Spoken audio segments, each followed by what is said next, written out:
नमस्कार दोस्तों, आरती सौरभ सहदेव चैनल पर आपका एक बार फिर से स्वागत है। तो आज हम फिर से लेकर आए हैं आपके लिए एक नई कहानी। तो आज की कहानी है हमारी दो बैलों की कहानी।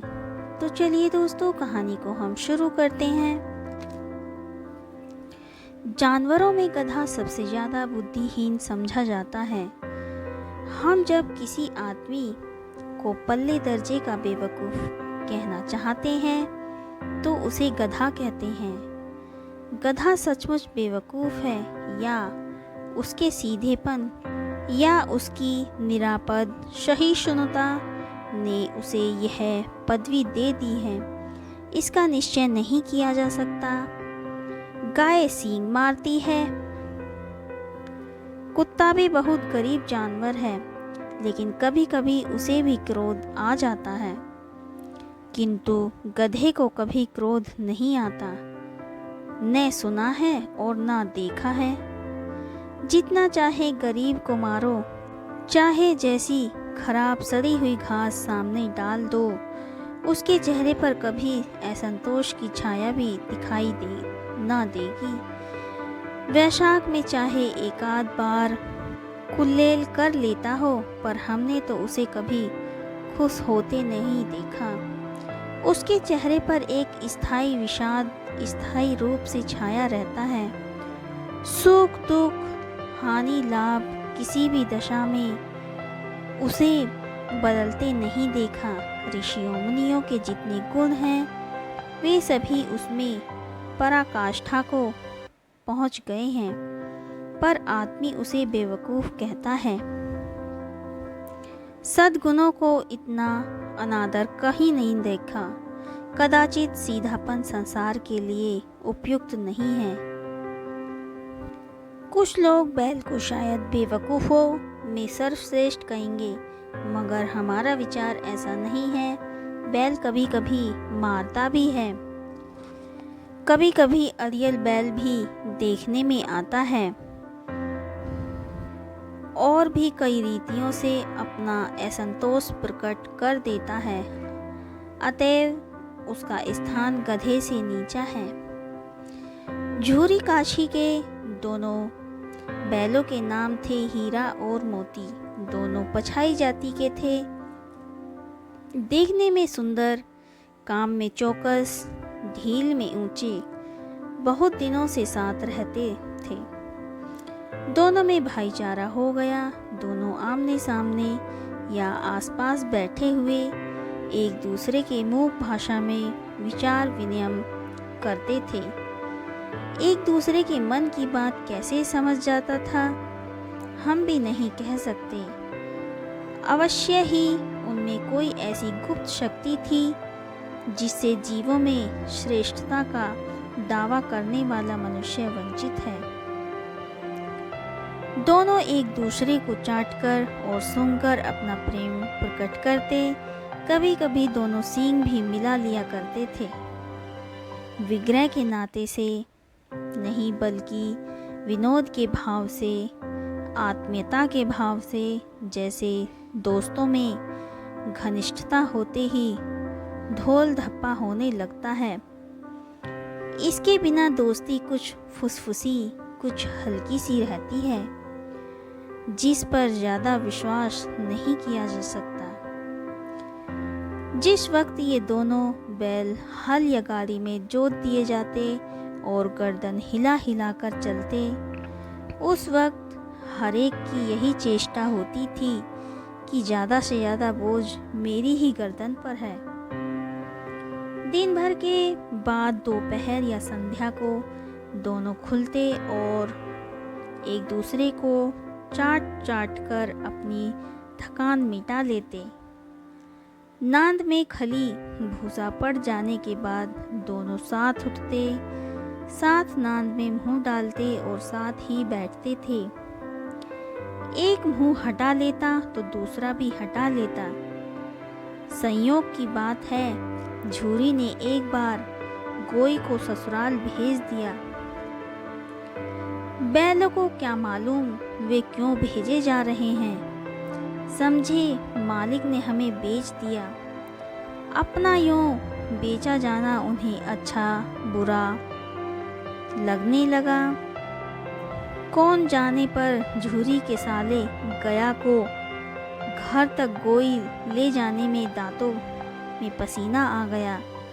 पीछे से हाँकता तो दोनों दाएं बाएं भागते, पगिया पकड़कर आगे से खींचता तो दोनों पीछे की ओर जाते, मारता तो दोनों सींग नीचे करके हुंकारते। अगर ईश्वर ने उन्हें वाणी दी होती तो झूरी से पूछते, तुम हम गरीबों को क्यों निकाल रहे हो? हमने तो तुम्हारी सेवा करने में कोई कसर नहीं उठा रखी। अगर इतनी मेहनत से काम न चलता था और काम ले लेते, हमें तो तुम्हारी चाकरी में मर जाना कबूल था। हमने कभी दाने चारे की शिकायत भी नहीं की। तुमने जो कुछ खिलाया वह सिर झुकाकर खा लिया। फिर तुमने हमें इस जालिम के हाथों क्यों बेच दिया? संध्या समय बैल दोनों अपने नए स्थान पर पहुँचे। दिन भर के भूखे थे, लेकिन जब नांद में लगाए गए तो एक ने भी उसमें मुंह न डाला। दिल भारी हो रहा था। जिसे उन्होंने अपना घर समझ रखा था वह आज उनसे छूट गया था। यह नया घर, नया गांव, नए आदमी उन्हें बेगाने से लगते थे। दोनों ने अपनी मूक भाषा में सलाह की कि एक दूसरे को कनखियों से देखा और लेट गए। जब गांव में सोता पड़ गया तो दोनों ने जोर मारकर पगहे तुगदा डाले और घर की तरफ चले। पगहे मजबूत थे, अनुमान न हो सकता था कि कोई बैल उन्हें तोड़ सकेगा। पर इन दोनों ने उस समय दूनी शक्ति का प्रयोग कर एक एक झटके में रस्सियां तोड़ डाली। झूरी प्रातः सोकर उठा तो देखा कि दोनों बैल चरनी पर खड़े हैं। दोनों की गर्दन में आधा आधा गरौव लटका हुआ है। घुटने तक पांव कीचड़ से भरे हैं और दोनों की आंखों में विद्रोह में स्नेह झलक रहा है। झूरी बैलों को देखकर स्नेह से गद हो गया। दौड़कर उन्हें गले लगा लिया। प्रेमालिंगन और चुंबन का वह दृश्य बड़ा ही मनोहर था। घर और गांव के लड़के जमा हो गए और तालियां बजा बजाकर उनका स्वागत करने लगे। गांव के इतिहास में यह घटना अभूतपूर्व न होने पर भी महत्वपूर्ण थी। बाल सभा ने निश्चय किया, दोनों पशु वीरों को अभिनंदन पत्र देना चाहिए। कोई अपने घर से रोटियां लाया, कोई गुड़, कोई चोकर, कोई भूसी। एक बालक ने कहा, ऐसे बैल किसी के पास न होंगे। दूसरे ने समर्थन किया, इतनी दूर से दोनों अकेले चले आए। तीसरा बोला, बैल नहीं, वे उस जन्म के आदमी हैं। इसका प्रतिवाद करने का किसी को साहस न हुआ। झूरी की स्त्री ने बैलों को द्वार पर देखा तो जल उठी। बोली, कैसे नमक हराम बैल हैं कि एक दिन वहां काम न किया, भाग खड़े हुए। झूरी अपने बैलों पर यह आपेक्ष न सुन सका। नमक हराम क्यों है? चारा दाना ना दिया होगा तो क्या करते? स्त्री ने रोब के साथ कहा, बस तुम ही तो बैलों को खिलाना जानते हो, और तो सभी पानी पिला पिला कर रखते हैं। झूरी ने चिढ़ाया, चारा मिलता तो क्यों भागते? स्त्री चिढ़ी, भागे इसलिए कि वे लोग तुम जैसे बुद्धुओं की तरह बैलों को सहलाते नहीं हैं, खिलाते हैं तो रगड़कर जोतते भी हैं। ये दोनों ठहरे कामचोर, भाग निकले। अब देखूं कहाँ से खली और चोकर मिलता है। सूखे भूसे के सिवा कुछ न दूंगी, खाएं चाहे ही मरे। वही हुआ मंजूर और बड़ी ताकीद कर दी गई कि बैलों को खाली सूखा भूसा ही दिया जाएगा। बैलों ने नांद में मुंह डाला तो फीका फीका, न कोई चिकनाहट न कोई रस। क्या खाएं, आशा भरी आंखों से द्वार की ओर ताकने लगे। झूरी ने मंजूर से कहा, थोड़ी सी खली क्यों नहीं डाल देते, मालकिन मुझे मार ही डालेगी। चुरा कर डाल आ। ना दादा, पीछे से तुम भी उन्हीं को ही कहोगे। दूसरे दिन झूरी का साला फिर आया और बैलों को ले चला। अब की उसने दोनों को गाड़ी में जोता। 2-4 बार मोती ने गाड़ी को सड़क की खाई में गिराना चाहा, पर हीरा ने संभाल लिया। वह ज़्यादा सहनशील था। संध्या समय पर घर पहुंचकर उसने दोनों को मोटी रस्सियों से बांधा और कल की शरारत का मजा चखाया। फिर वही सूखा भूसा डाल दिया। अपने दोनों बैलों को खली, चूनी सब कुछ दिया। दोनों बैलों का ऐसा अपमान कभी न हुआ था। झूरी उन्हें फूल की छड़ी से भी न छूता। उसकी टिकटिकार पर दोनों उड़ने लगते थे। यहाँ मार पड़ी, आहत सम्मान की व्यथा तो ही थी ही नहीं, उस पर मिला सूखा भूसा। नांद की तरफ आंखें तक न उठाईं। दूसरे दिन गया ने बैलों को हल में जोता, पर इन दोनों ने जैसे पाँव न उठाने की कसम खा ली थी। वह मारते मारते थक गया, पर दोनों ने पाँव न उठाए। एक बार जब उस निर्दयी ने हीरा की नाक पर खूब डंडे जमाए, तो मोती को गुस्सा काबू के बाहर हो गया। हल लेकर भागा। हल, रस्सी, जुआ जोत सब टूट टाट कर बराबर हो गए। गले में बड़ी बड़ी रस्सियां न होती तो दोनों पकड़ाई में न आते। हीरा ने मूक भाषा में कहा, भागना व्यर्थ है। मोती ने उत्तर दिया, तुम्हारी तो इसने जान ही ले ली थी, अब की बार मार पड़ेगी। पढ़ने दो, बैल का जन्म लिया है तो मार कहाँ तक ना पड़ेगी। गया 2 आदमियों के साथ दौड़ा आ रहा है। दोनों के हाथों में लाठियां हैं। मोती बोला, कहो तो दिखा दूं कुछ मजा, मैं भी लाठी लेकर आ रहा है।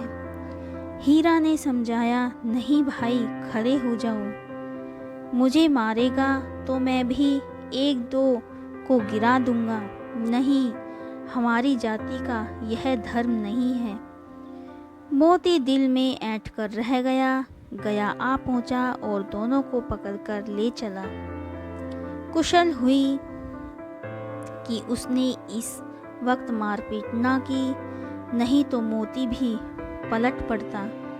उसके तेवर देखकर गया और उसके सहायक समझ गए कि उस वक्त टाल जाना ही मसहल नहीं है। आज दोनों के सामने फिर वही सूखा भूसा लाया गया। दोनों चुपचाप खड़े रहे। घर के लोग भोजन करने लगे। उस वक्त छोटी सी लड़की 2 रोटियां लिए निकली और दोनों के मुंह में देकर चली गई। उस एक रोटी ने इसकी भूख तो क्या शांत होती, पर दोनों के हृदय को मानो भोजन मिल गया। यहाँ भी किसी सज्जन का वास है। लड़की भैरों की थी। उसकी माँ मर चुकी थी।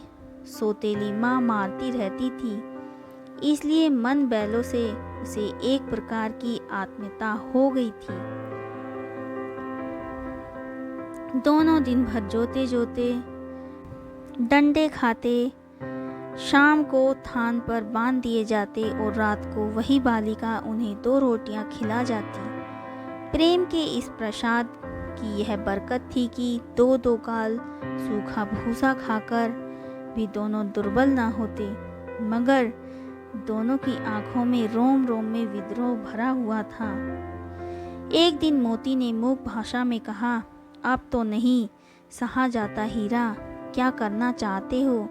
एक आध को सींग पर उठाकर फेंक दूं, लेकिन जानते हो वह प्यारी लड़की जो हमें रोटियां खिलाती है, उसी की लड़की है जो इस घर का मालिक है। यह बेचारी अनाथ न हो जाएगी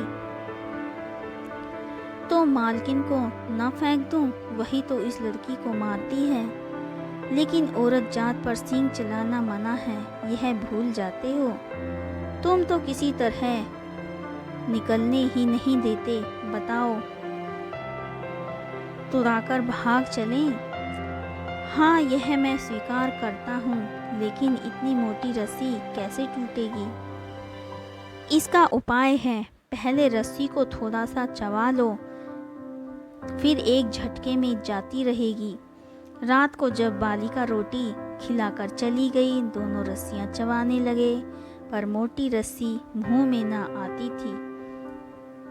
बेचारे बार बार जोर लगाकर रह जाते थे। सहसा घर का द्वार खुला और वही बालिका निकली। दोनों सिर झुकाकर उसका हाथ चाटने लगे। दोनों की पूंछें खड़ी हो गईं। उसने उसके माथा सहलाए और बोली, खोल देती हूँ, चुपके से भाग जाओ, नहीं तो यह लोग मार डालेंगे तुम्हें। आज घर में सलाह हो रही है कि इनकी नाकों में नाथ डाल दी जाए। उसने गवार खोल दिया, पर दोनों चुपचाप खड़े रहे। मोती ने अपनी भाषा में पूछा, अब चलते क्यों नहीं? हीरा ने कहा, चले तो, लेकिन कल इस अनाथ पर आफत आएगी। अब इसी पर संदेह करेंगे। सहसा बालिका चिल्लाई, दोनों फूफा वाले बैल भागे जा रहे हैं। ओ दादा, दोनों बैल भागे जा रहे हैं, जल्दी दौड़ो। गया हड़बड़ाकर भीतर से निकला और बैलों को पकड़ने चला। वे दोनों भागे। गया ने पीछा किया और भी तेज भागे। गया ने शोर मचाया, फिर गांव के कुछ आदमियों को साथ भी लेने के लिए लौटा। दोनों मित्रों को भागने का मौका मिल गया, सीधे दौड़ते चले गए। यहाँ तक कि मार्ग का ज्ञान न रहा। जिस परिचित मार्ग से आए थे उसका यहाँ पता न था। नए नए गांव मिलने लगे। तब दोनों एक खेत के किनारे खड़े होकर सोचने लगे, अब क्या करना चाहिए। हीरा ने कहा, मालूम होता है राह भूल गए। तुम भी बेतहाशा भागे, वहीं उसे मार गिराना था। उसे मार गिराते तो दुनिया क्या कहती, वह अपना धर्म छोड़ दे। लेकिन हम अपना धर्म क्यों छोड़ें? दोनों भूख से व्याकुल हो रहे थे। खेत में मटर खड़ी थी, चरने लगे। रह रह कर आहट ले लेते थे, कोई आता तो नहीं है। जब पेट भर गया, दोनों ने आज़ादी का अनुभव किया तो मस्त होकर उछलने कूदने लगे। पहले दोनों ने डकार ली, फिर सींग मिलाए और एक दूसरे को ठेलने लगे। मोती ने हीरा को कई कदम हटा दिया, यहाँ तक कि वह खाई में गिर गया। जब उसे भी क्रोध आया, संभल कर उठा और फिर मोती से भिड़ गया। मोती ने देखा खेल में झगड़ा हुआ चाहता है तो किनारे हट गया। अरे यह क्या, कोई सांड डोंकता चला आ रहा है। हाँ, सांड ही है। वह सामने आ पहुंचा। दोनों मित्र बगले झांक रहे थे। सांड पूरा हाथी है, उससे भिड़ना जान से हाथ धोना है, इसलिए न भिड़ने पर ही जान बचती नजर आती। इन्हीं की तरफ आ रहा है। कितनी भयंकर सूरत है। मोती ने मूक भाषा में कहा, बुरे फंसे, जान बचेगी, कोई उपाय सोचो। हीरा ने चिंतित स्वर में कहा, अपने घमंड से फूला हुआ है, आरजू विनती ना सुनेगा। भाग क्यों ना चले? भागना कायरता है तो फिर क्या करें? बंदा तो 9 2 11 होता है और जो दौड़ाएगा। तो फिर कोई उपाय सोचो जल्दी। उपाय नहीं है। उस पर दोनों जने एक साथ चोट करें, मैं आगे से रगेता हूँ, तुम पीछे से रगेदो। दोहरी मार पड़ेगी तो भाग खड़ा होगा। मेरी ओर झपटे, तुम बगल से उसके पेट में सींग घुसेड़ देना। जान जोखिम है, पर दूसरा उपाय नहीं है। दोनों मित्र जान हथेलियों पर लेकर लपके। सांड को भी संगठित शत्रुओं से लड़ने का तजर्बा ना था। वह तो एक शत्रु से मल्लयुद्ध करने का आदी था। जो ही हीरा पर झपटा, मोती ने पीछे से दौड़ाया। सांड उसकी तरफ मुड़ा तो हीरा ने रगेदा। सांड चाहता था कि एक एक करके दोनों को गिरा ले, पर ये दोनों भी उस्ताद थे, उसे वह अवसर ना देते। एक बार सांड झल्लाकर हीरा का अंत कर देने के लिए चला कि मोती ने बगल से आकर पेट में सींग भोंक दिया। सांड क्रोध में आकर पीछे फिरा तो हीरा ने दूसरे पहलू में सींग भोंक दिया। आखिर बेचारा जख्मी होकर भागा और दोनों मित्रों ने दूर तक उसका पीछा किया, यहाँ तक कि सांड बेदम होकर गिर पड़ा।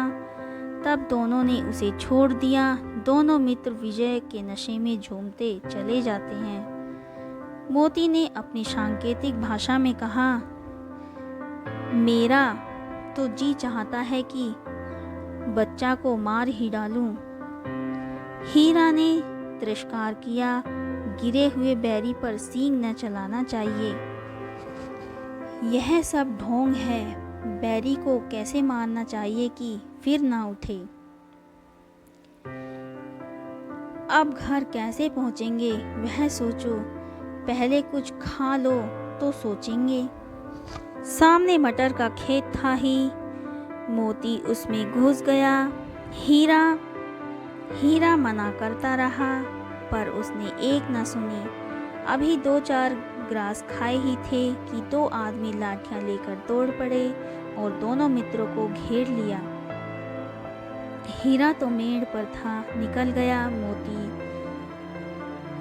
बीच खेत में था, इसके खुर कीचड़ में धंस गए, न भाग सका, पकड़ लिया गया। हीरा ने देखा संगी संकट में है तो लौट पड़ा, फंसेंगे तो दोनों।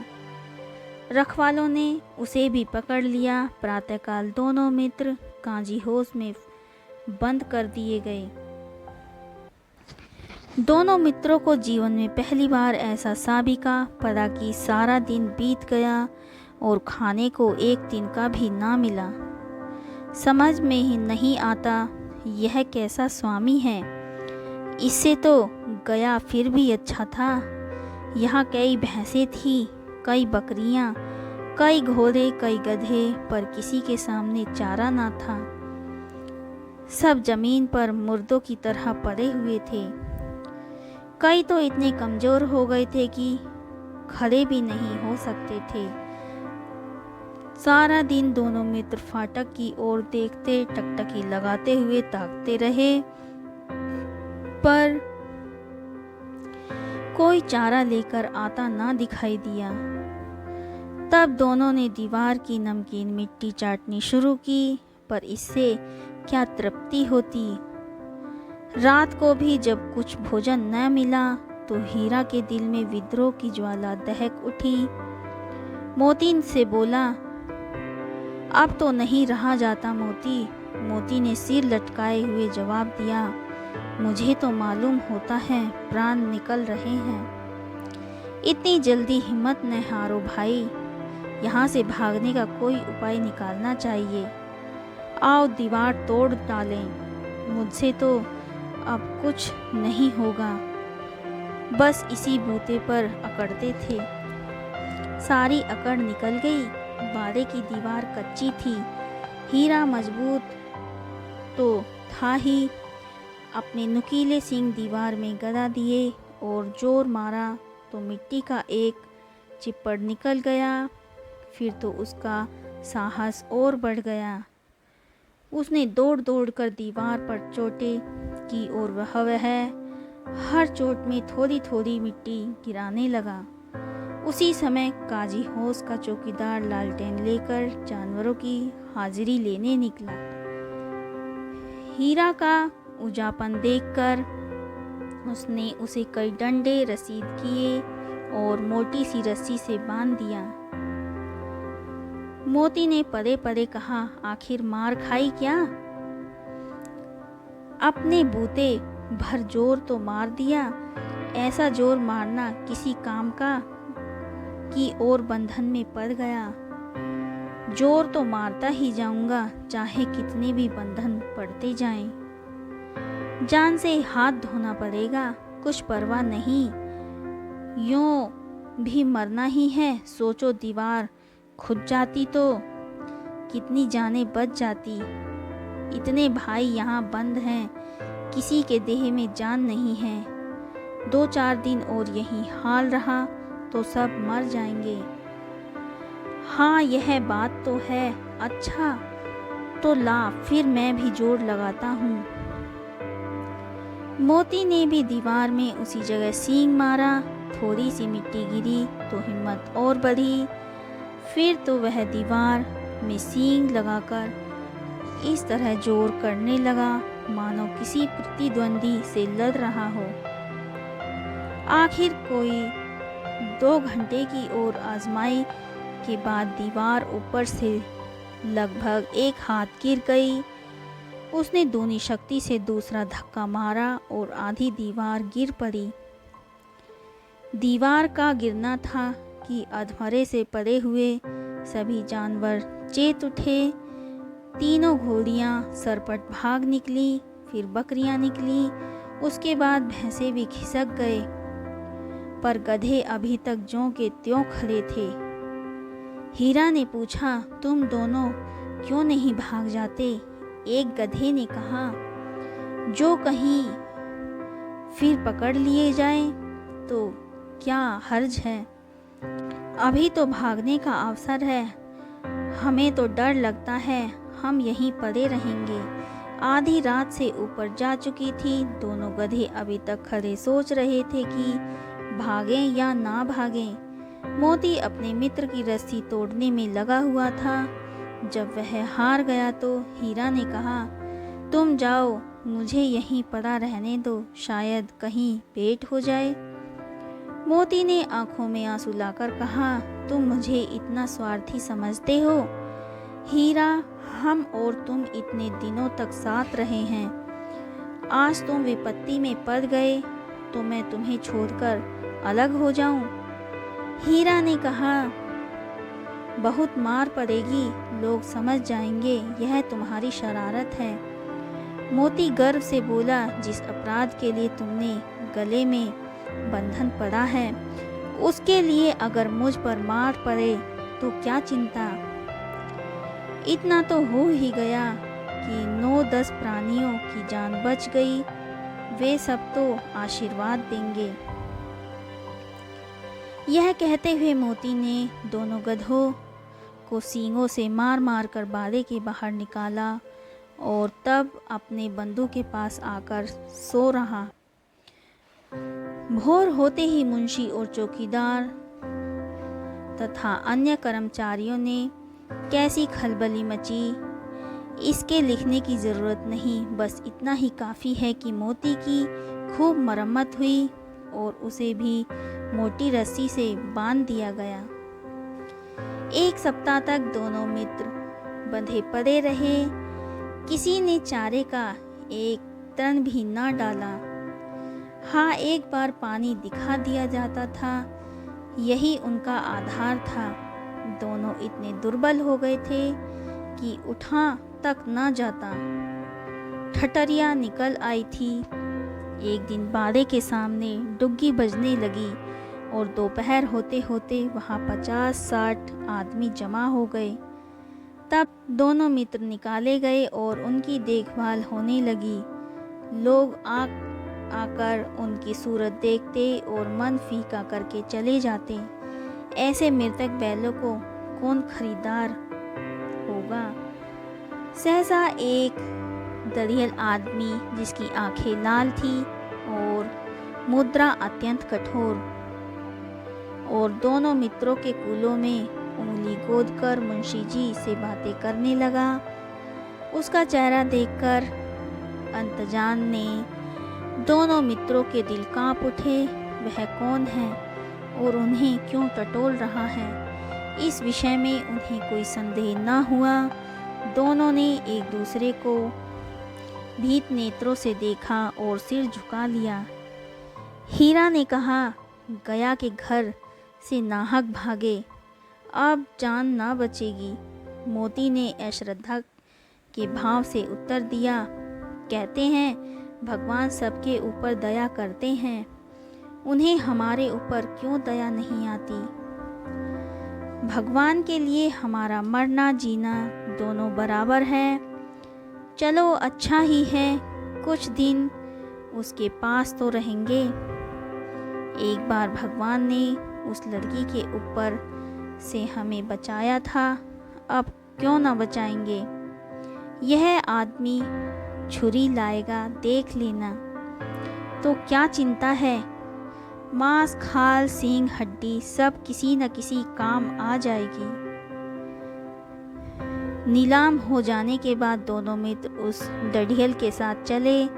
दोनों की बोटी बोटी कांप रही थी, बेचारे पांव तक ना उठा सके थे, पर भय के मारे गिरते पड़ते चले जाते थे, क्योंकि वह जरा भी चाल धीमी हो जाने पर जोर से डंडा जमा देता।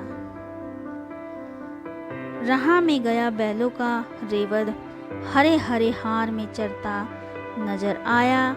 सभी जानवर प्रसन्न थे, चिकने चप्पल, कोई उछलता, कोई आनंद से बैठा पागुर करता था। कितना सुखी जीवन था इनका, पर कितने स्वार्थी थे सब, किसी को चिंता नहीं की उनके दो भाई बदी के हाथों पड़े कैसे दुखी हैं। सहसा दोनों को ऐसा मालूम हुआ कि यह परिचित राह है। हाँ, इसी रास्ते में गया उन्हें ले गया था। वही खेत, वही बाग, वही गांव मिलने लगे। प्रतिक्षण उनकी चाल तेज होने लगी। सारी थकान, सारी दुर्बलता गायब हो गई। आह, यह लो, अपना ही हार आ गया। उसी कुएं पर हम पुर चलाने आया करते थे। यही कुआं है, मोती ने कहा। हमारा घर नज़दीक ही है। हीरा बोला, भगवान की दया है, मैं तो अब घर भागता हूँ। यह जाने देगा, इसे मार गिराते हैं। नहीं नहीं, दौड़कर थान पर चलो, वहाँ से हम आगे ना जाएंगे। दोनों उन्मत्त होकर बछड़ों की भांति गुलेल करते हुए घर की ओर दौड़े। वह हमारा थान है। दोनों दौड़कर अपने थान पर आए और खड़े हो गए। दरियल भी पीछे पीछे दौड़ा चला आता है। झूरी द्वार पर बैठा धूप खा रहा था। बैलों को देखते ही दौड़ा और उन्हें बारी बारी से गले लगाकर मित्रों की आंखों में आनंद के आंसू बहने लगे। एक झुरी का हाथ चाट रहा था। दरियल ने जाकर बैलों की रस्सियां पकड़ ली। झुरी ने कहा, मेरे बैल हैं, तुम्हारे बैल कैसे? मैं मवेशी खाने से नीलाम करके लाया हूँ। मैं तो समझता हूँ चुराए लिए आते हैं तो चुपके से चले जाओ। मेरे बैल हैं, मैं बेचूंगा तो बिकेंगे। किसी को मेरे बैल नीलाम करने का कोई अधिकार नहीं है। जाकर थाने में रपट कर दूंगा। मेरे बैल हैं। इसका सबूत यह है कि मेरे द्वार पर खड़े हैं। दरियल झल्लाकर बैलों को जबरदस्ती पकड़ ले जाने के लिए बढ़ा। उसी वक्त मोती ने सींग चलाया। दरियल पीछे हटा। मोती ने पीछा किया। दरियल भागा। मोती पीछे दौड़ा। गांव के बाहर निकल जाने पर वह रुका, पर खड़ा दरियल का रास्ता देख रहा था। दरियल दूर खड़ा धमकियां दे रहा था, गालियां निकल रहा था, पत्थर फेंक रहा था। और मोती विजयशुर की भांति उसका रास्ता रोके खड़ा था। गांव के लोग यह तमाशा देखते और हंसते। जब दरियल हार कर चला गया तो मोती अकड़ता हुआ लौटा। हीरा ने कहा, मैं डर रहा था कि कहीं तुम गुस्से में आकर उसे मार न डालो। अगर वह मुझे पकड़ता तो मैं उसे मार भी देता, लेकिन अब वो नहीं आएगा। लेकिन आएगा तो दूर से ही खबर लूँगा, देखो कैसे ले जाता है। जो गोली मरवा दे मर जाऊँगा, पर उसके काम तो ना आऊँगा। हमारी जान को कोई जान नहीं समझता, इसलिए कि हम इतने सीधे हैं। जरा देर से नादों में खली, भूसा, चोकर और दाना भर दिया गया और दोनों मित्र खाने लगे। झूरी खड़ा दोनों को सहला रहा था और 20 लड़के तमाशा देख रहे थे। सारे गांव में उछाल सा मालूम हो रहा था। उसी समय मालकिन ने आकर दोनों के माथे चूम लिए। तो दोस्तों, आज की कहानी हमारी यहीं पर समाप्त होती है। आपको हमारी कहानी कैसी लगी हमें कमेंट करके ज़रूर बताएं। अगर आपको हमारी कहानी पसंद आई हो तो उसे ज़्यादा से ज़्यादा लाइक और शेयर करें और हमारे चैनल को सब्सक्राइब करना ना भूलें। धन्यवाद।